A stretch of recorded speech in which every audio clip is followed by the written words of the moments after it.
Practical Vipassana meditational exercises. The following is a talk by the Venerable Mahāsi Sayādaw given to his disciples on their induction into Vipassana meditation at Tathana Meditation Center, Rangoon, Burma. The practice of Vipassana, or insight meditation, is the effort made by the meditator to understand correctly the nature of the psychophysical phenomena taking place in his or her own body. Physical phenomena are the things or objects which one clearly perceives around one. The whole of one's body that one clearly perceives constitutes a group of material qualities called rupa. The mind or mental phenomena are acts of consciousness or awareness called nama. These nama rupas, or mind and body phenomenon, are clearly perceived to be happening whenever they are seen, heard, smelt, tasted, touched, or thought. We must make ourselves aware of them by observing them and noting them. In such case, seeing, seeing. When we hear something, hearing, hearing. When smelling, smelling, smelling. When something is tasted, tasting, tasting. When we touch something, touching, touching. Or thinking, thinking. Every time one sees, hears, smells, tastes, touches, or thinks, one should make a note of the fact. But in the beginning of one's practice, one cannot make a note of every one of these happenings. One should, therefore, begin with noting those happenings which are conspicuous and easily perceivable. With every act of breathing, the abdomen rises and falls, which movement is always evident. This is the material quality known as vayodhatu, or the element of motion. One should begin by noting this movement, which may be done by the mind intently observing the abdomen. You will find the abdomen rising when you breathe in and falling when you breathe out. The rising should be noted mentally as rising and the falling as falling. If the movement is not evident by just noting it mentally, keep touching the abdomen with the palm of your hand. Do not alter the manner of your breathing, neither slow it down nor make it faster. Do not breathe too vigorously either. You will tire if you change the manner of your breathing.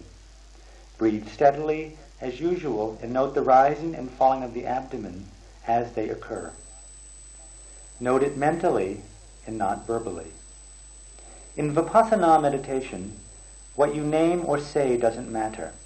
What really matters is to know or perceive. While noting the rising of the abdomen, do so from the beginning to the end of the movement, just as if you are seeing it with your eyes. Do the same with the falling movement. Note the rising movement in such a way that your awareness of it is concurrent with the movement itself. The movement and the mental awareness of it should coincide in the same way as a stone thrown hits the target. Similarly with the falling movement. Your mind may wander elsewhere while you are noting the abdominal movement. This must also be noted by mentally saying, wandering, wandering. When this has been noted once or twice, the mind stops wandering, in which case you go back to noting the rising and falling of the abdomen. If the mind reaches somewhere, notice reaching, reaching. Then go back to the rising and falling of the abdomen. If you imagine meeting somebody, notice meeting, meeting. Then back to the rising and falling. If you imagine meeting and talking to somebody, notice talking, talking. In short, whatever thought or reflection occurs should be noted. If you imagine, notice imagining. If you think, thinking. If you plan, planning. If you perceive, perceiving. If you reflect, reflecting. If you feel happy, notice happy. If you feel bored, bored. If you feel glad, glad. If you feel disheartened, notice disheartened. Noting all these acts of consciousness is called in the Pali language Chittanupassana. Because we fail to note these acts of consciousness, we tend to identify them with a person or individual.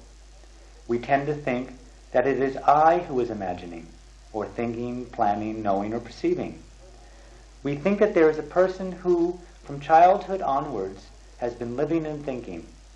Actually, no such person exists. There are, instead, only these continuing and successive acts of consciousness. That is why we have to note these acts of consciousness and know them for what they are.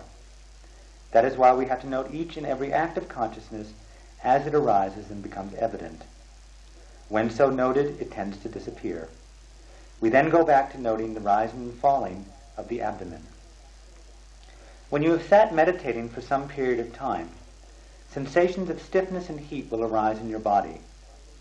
These are to be noted carefully. Similarly with sensations of pain and tiredness. All of these sensations are called dukkha vedana, or the feeling of unsatisfactoriness. In noting them is vedananupassana. Failure or omission to note these sensations makes you think, I am stiff, or I am feeling hot, or I am in pain. I was all right a moment ago. Now I am uneasy with these unpleasant sensations. The identification with these sensations with the ego is mistaken. There is really no I involved, only a succession of one new unpleasant sensation after another. It is just like a continuous succession of new electrical impulses that light up electric lamps. Every time unpleasant contacts are encountered in the body, unpleasant sensations arise one after another. These sensations should be carefully and intently noted, whether they are sensations of stiffness, of heat, or of pain.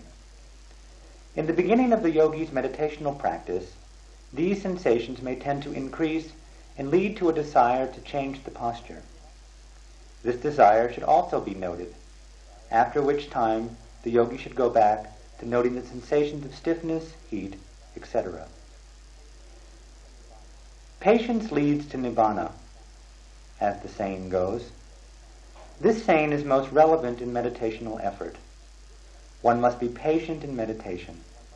If one shifts or changes one's posture too often, because one cannot be patient with the sensation of stiffness or heat that arises, good concentration, or samadhi, cannot develop.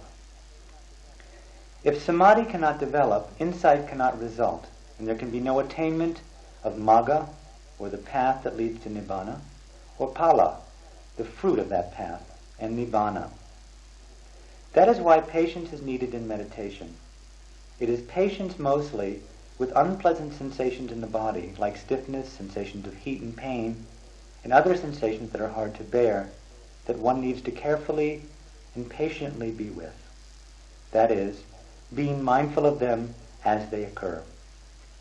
One should not immediately give up one's meditation on the appearance of such sensations and change one's meditational posture. One should go on patiently, just noting as stiffness, stiffness, or hot, hot, etc. Moderate sensations of these kinds will disappear if one goes on noting them patiently. When concentration is good and strong, even intense sensations tend to disappear. One then reverts to noting the rising and falling of the abdomen. One will, of course, have to change one's posture if the sensations do not disappear, even after one has noted them for a long period of time, and if, on the other hand, they become unbearable. One should then begin noting as wishing to change, wishing to change. If the arm rises, notice rising, rising. If it moves, notice moving, moving. This change should be made gently and noted as rising, rising, moving, moving, and touching, touching.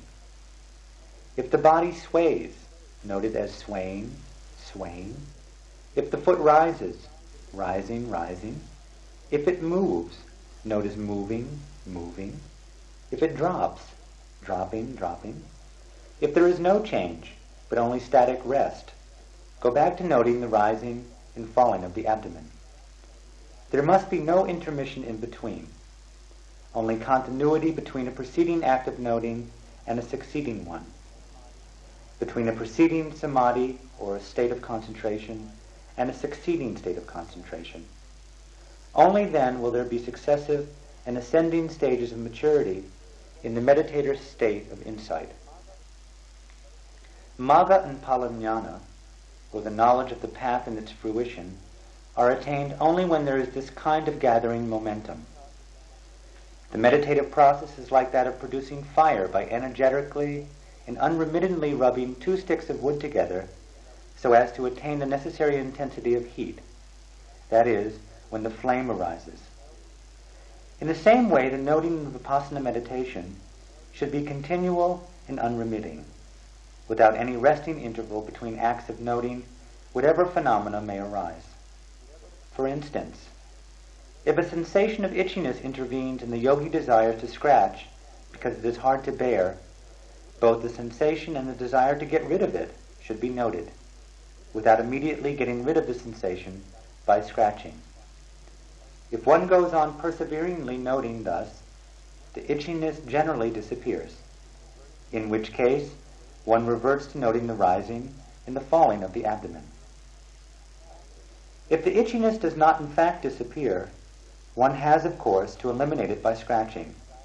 But first, the desire to do so should be noted carefully. All the movements involved in the process of eliminating the sensation should be noted, especially the touching, pulling, and pushing and scratching movements, with an eventual reversion to noting the rising and falling of the abdomen. Every time you make a change of posture, you begin with noting your intention or desire to make the change, and go on to noting every movement closely, such as rising from the sitting posture, raising the arm, moving and stretching it. You should make the change at the same time as noting the movements involved. As your body sways forward, note it. As you rise, the body becomes light and rises. Concentrating your mind on this, you should gently note as rising, rising. The yogi should behave as if he were a weak invalid. People in normal health rise easily and quickly or abruptly. Not so with feeble invalids, who do so slowly and gently. The same is the case with people suffering from backache or some other illness, who rise gently, lest the back hurt and cause pain or some other form of difficulty. So also with meditating yogis, they have to take their changes of posture gradually and gently. Only then will mindfulness, concentration, and insight develop and mature gradually. Begin therefore with gentle and careful movements. When rising, the yogi must do so gently, like the person who is suffering from some form of illness, at the same time noting as rising. Not only this, though the eye sees, the yogi must act as if he or she does not actually see. Similarly with the ear that hears. While meditating, the yogi's concern is only to be aware and to note. What he sees and hears are not his concern. So whatever strange or striking things he may see or hear, he must behave as if he does not see or hear them, merely noting carefully. When making bodily movements, the yogi should do so gradually, as if he were a weak invalid, gently moving the arms and legs, bending or stretching them, bending down the head and bringing it up. All these movements should be made gently. When rising from the sitting posture, he should do so gradually, noting as rising, rising. When straightening up and standing, notice standing, standing. When looking here and there, notice looking, seeing. When walking, note the steps, whether they are taken with the right or the left foot. You must be aware of all the successive movements involved, from the raising of the foot to the dropping of it. Note each step taken, whether with the right foot or the left foot. This is the manner of noting when one walks fast. It will be enough if you note thus when walking fast and walking some distance. When walking slowly or doing the Chankama walk, or the walking meditation, 3 movements should be noted in each step. When the foot is raised, when it is pushed forward, and when it is dropped. Begin with noting the raising and dropping movements. One must be properly aware of the raising of the foot. Similarly, when the foot is dropped, one should be properly aware of the heavy falling of the foot. One must walk noting as raising, dropping with each step.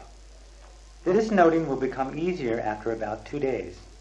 Then go on to noting the 3 movements as described above, as raising, pushing forward, and dropping. In the beginning, it will suffice to note 1 or 2 movements only.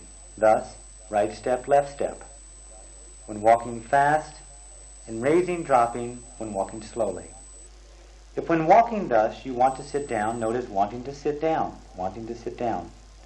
When actually sitting down, note concentratedly the heavy falling of your body. When you are seated, note the movements involved in arranging your legs and arms. When there are no such movements, but just a stillness of the body, note the rising and falling of the abdomen. While noting thus a stiffness of your body and limbs and sensation of heat in any part of your body arises, go on to note them carefully. Then back to rising and falling. While noting thus, and if a desire to lie down arises, note it in the movements of your legs and arms as you lie down. The raising of the arm, the moving of it, the resting of the elbow on the floor, the swaying of the body, the stretching of the legs, the gradual reclining of the body as one slowly prepares to lie down.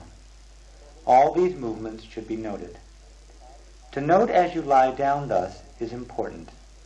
In the course of this movement, that is, while lying down, you can gain a distinctive knowledge, that is, magga-jnana and pala-jnana, or the knowledge of the path and its fruition. When samadhi, or concentration of mind, and jnana, or insight, are developed and mature, the distinctive knowledge can come at any moment.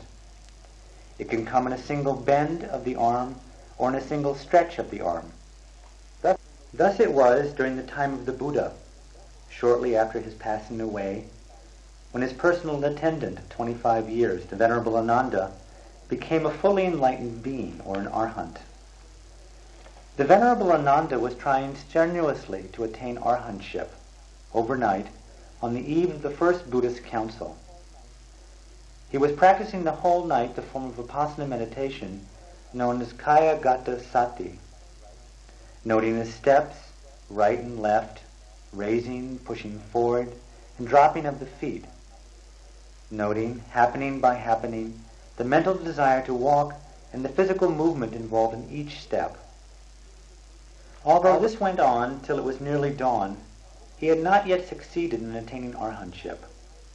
Realizing that he had practiced the walking meditation to excess, and that in order to balance his concentration, or samadhi, and his effort, or virya, he decided that he should practice meditation in the lying posture for a while. He entered his chamber, he sat on the couch, and then began to lie down. While doing so and noting very carefully, lying, he attained full arhatship in an instant. The Venerable Ananda was only a Satipaṭṭhāna, that is, a stream winner, or one who has attained the first stage on the path to Nibbana, before he thus lay himself down. From Satipaṭṭhānahood, he continued to meditate and reach Sakadagamihood, or that condition of the once-returner, or one who has attained the second stage of enlightenment. Next, Anagamihood, or that state of the non-returner, or one who has attained the third stage of enlightenment, in arhatship, or the condition of the noble one who has attained the last and final stage on the path of enlightenment. Reaching these 3 successive stages of the higher path took only a little while. Just think of this example of the Venerable Ananda's attainment of arhatship. Such attainment can come at any moment, and it need not take very long. That is why the yogi should note with diligence all the time. He or she should not relax in their noting, thinking, this little lapse should not matter very much. All movements involved in lying down and arranging the arms and legs should be carefully and as best as possible unremittedly noted. If there is no movement but only stillness of the body, go back to noting the rising and falling of the abdomen. Even when it is getting late and time for sleep, the yogi should not go to sleep yet, therefore dropping the awareness. A very serious and energetic meditator should attempt to practice mindfulness if he or she were foregoing sleep altogether. They should go on meditating till sleep actually occurs. If the meditation is good and somewhat mature, he will not fall asleep. Occasionally, on the other hand, however, drowsiness has the upper hand, and the yogi falls asleep. When he falls sleepy, he should notice sleepy, sleepy. If his eyelids droop, notice drooping, drooping. If they become heavy or leaden, heavy, heavy. If the eyes become tired, notice tired, tired. If they hurt, notice hurting, hurting. Noting in this manner, the drowsiness may pass and the eyes become clear again. The yogi should then note as clear, clear, and go on to note the rising and falling of the abdomen.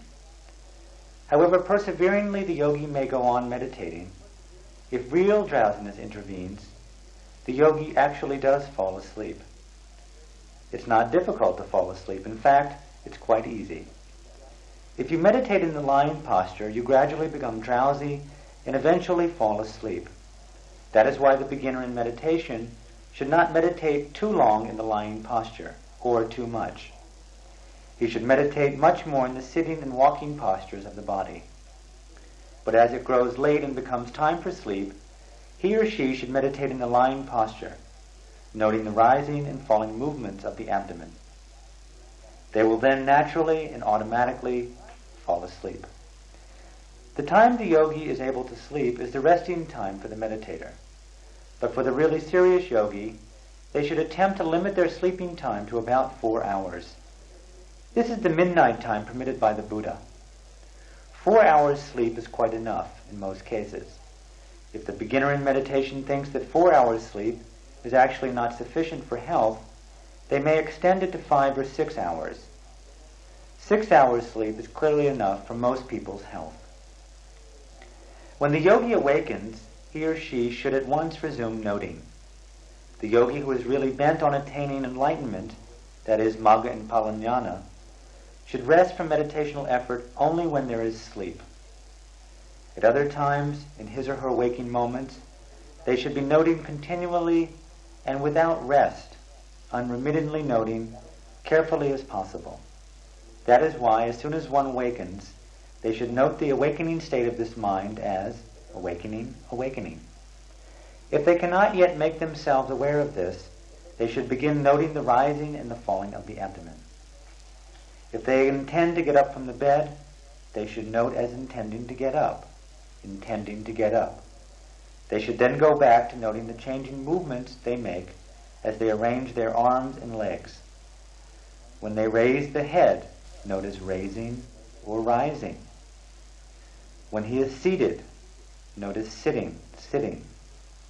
If when changes appear, or movements, or the arrangements of the legs and arms, noting all these movements very carefully is extremely important. If there are no such changes, but only a sitting quietly, they should revert to noting the rising and the falling movements of the abdomen. One should also note when one washes one's face and when one takes a bath. As the movements involved in these acts are rather quick, as many of them should be noted as possible. There are then acts of dressing, of tidying up the bed, of opening and closing the door. All these should also be noted as closely as possible. When the yogi has their meal and looks at the meal table, they should note as looking, seeing, looking, seeing. When they extend their arm towards the food, when the touching occurs, collecting and arranging the food, handling it and bringing it to the mouth, the bending of the head, and putting the morsel of food into the mouth, dropping the arm, raising the head again. All these movements should be noted as carefully and as continuously as possible. This way of noting is in accordance with the Burmese way of taking a meal. Those who are used to a fork and spoon or chopsticks should note the movements in an appropriate manner. When the meditator chews the food, they should note as chewing, chewing. When they come to know the taste of the food, they should note as knowing, knowing. As one relishes the food, if that occurs, and swallows it, as the food goes down the throat, these movements should also be noted. All of the happenings, as continuously as possible, one should be aware of. This is how the yogi should note as they take one morsel after another, as one eats. As they take their soup, all the movements involved, such as extending of the arm, handling of the spoon, and scooping with it, and so on, all these should be noted. To note thus at mealtime is rather difficult, as there are so many things to observe and note. The beginning meditator is likely to miss several things which should be noted, but they should resolve to note all of them as best as possible. The yogi cannot, of course, help it if they overlook and miss something, but as samadhi or concentration becomes mature and strong, they will be able to note closely all of these happenings. Many things have been mentioned for the yogi to note or be aware of, but to summarize, there are only a few things to note. When walking fast, note as right step, left step, and as raising, dropping when walking slowly. When sitting quietly, just note the rising and falling of the abdomen. Note the same when you are lying, if there is nothing particularly to note. While noting thus, and if the mind wanders, note the acts of consciousness that arise, then back to the rising and the falling of the abdomen. Note also the sensations of stiffness, pain, and ache, and itchiness as they arise, then back to the rising and falling of the abdomen. Note also as they arise the bending, stretching, and moving of the limbs, bending and raising of the head, swaying and straightening of the body, then back to rising and falling of the abdomen. As the yogi goes on noting thus, he will be able to note more and more of these happenings. In the beginning, as his mind wanders here and there, the yogi may miss noting many things, but he should not be disheartened. Every beginner in meditation encounters the same difficulty, but as he becomes more practiced, they become aware of every act of mind wandering till eventually the mind does not wander anymore. The mind is then riveted on the object of its attention. The act of mindfulness becomes almost simultaneous with the object of its attention, such as the rising and falling of the abdomen. In other words, the rising of the abdomen becomes concurrent with the act of noting it, and similarly with the falling of the abdomen. The physical object of attention and the mental act of noting are occurring as a pair. There is in this occurrence no person or individual involved. Only this physical object of attention and the mental act of noting occurring as a pair. The yogi will in time actually and personally experience these occurrences. While noting the rising and falling of the abdomen, they will come to distinguish the rising of the abdomen as a physical phenomenon and the mental act of noting of it as a psychical phenomenon. Similarly with the falling of the abdomen. Thus the yogi will distinctly come to realize the simultaneous occurrence in pair of these psychophysical phenomena. Thus, with every act of noting, the yogi will come to know for themselves clearly that there are only these material qualities which are the object of awareness or attention, and the mental quality that makes a note of it. This discriminating knowledge is called Namarupa Paricheda Jnana, the beginning of the Vipassana jnanas. It is important to gain this knowledge correctly. This will be succeeded as the meditator goes on by the knowledge that distinguishes between the cause and its effect, which knowledge is called Paccaya Parigaha Jnana. As the yogis go on meditating, they will see for themselves that which arises passes away after a short while. Ordinary people assume that both the material and mental phenomena go on lasting throughout life, from youth till adulthood. In fact, that is not so. There is no phenomenon that lasts forever. All phenomena arise and pass away so rapidly that they do not even last for the twinkling of an eye. The yogi will come to know for themselves as he goes on noting carefully. They will then become convinced of the impermanency of all such phenomena. Such insight is called anicca nupassana jnana. This knowledge will be succeeded by dukkha nupassana jnana, that which realizes that all this impermanency is suffering. The meditator is also likely to encounter all kinds of hardship in the body, which is just an aggregate of suffering. This is also dukkha nupassana jnana. Next, the yogi will become convinced that all these psychophysical phenomena are occurring of their own accord, following nobody's will and subject to nobody's control. They constitute no individual or ego entity. This realization is anatta nupassana jnana. When, as they go on meditating, the meditator comes to realize firmly that all these phenomena are anicca, or impermanent, dukkha, or unsatisfying, and anatta, empty of a permanent self-entity, they then will come to reach the stage of attaining to nibbana. All the former Buddhas, Arhants, and Aryas realize nibbana following this very path. All meditating yogis should recognize that they themselves are now on this Satipaṭṭhāna path, in fulfillment of their wish for attainment of Magga-jnana, the knowledge of the path, Phala-jnana, or the knowledge of the fruition of the path, and Nibbana Dhamma, and following the ripening of their parami, the perfection of virtue. They should feel glad at this and at the prospect of experiencing the noble kind of samadhi, or tranquility of mind brought about by concentration, and jnana, or the supermundane knowledge or wisdom experienced by the Buddhas, Arhants, and Aryas, in which they themselves had never experienced before. It will not be long before they will experience for themselves this Magga-jnana, Phala-jnana, and Nibbana Dhamma experienced by the Buddhas, Arhants, and Aryas. It's actually quite possible that these particular states of mind could be experienced in the space of a month or of 20 or 15 days of their meditational practice. Those whose parami is exceptional may experience these dhammas even within 7 days. The yogi should therefore rest content in the faith that they will attain these dhammas in the time specified above, that they will be freed of sakya ditthi, or the belief in the ego or permanent self-entity, and vicikicca, or doubt or uncertainty, and saved from the danger of rebirth in the lower worlds of suffering. They should go on with their meditational practice with this type of confidence and faith. May you all be able to practice meditation well and quickly attain that nibbana which the Buddhas, Arhants, and Aryas have experienced.